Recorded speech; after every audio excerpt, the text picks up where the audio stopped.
حضرت مولانا حافظ صاحب رحمۃ اللہ علیہ سے ایک مرتبہ ایک صاحب نے کہا کہ حضرت میرے کو بیٹا ہوا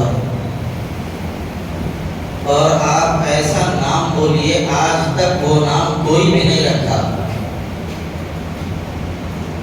تو حضرت بولے آئس کریم رکھ دو, ایٹم بم رکھ دو, نہیں اور بڑا نام ہونا تو فرعون رکھ دو. ایسا نام آج تک کوئی نہیں رکھا اپنے بچوں. میرے بھائیوں, ہماری یہ سوچ نہیں ہونا چاہیے کہ ایسا نام جو نام اب تک کسی نے نہیں رکھا یہ نہیں. ہماری سوچ یہ ہونا چاہیے ہم وہ نام رکھیں جو نام اللہ اور اس کے رسول کو پسند آ جائے. اور ناموں کے اثرات بھی ہوتے ہیں. بچوں کے جیسے ہم نام رکھیں گے اس کے اندر اس کے ویسے ہی اثرات پیدا ہوں. ہم یہ سوچ کے کہ بھائی اس کا نام اینٹک رکھیں گے تو یہ بڑا ہو کے اینٹک کام آئی کریں گے. اس لیے نام اچھے رکھو.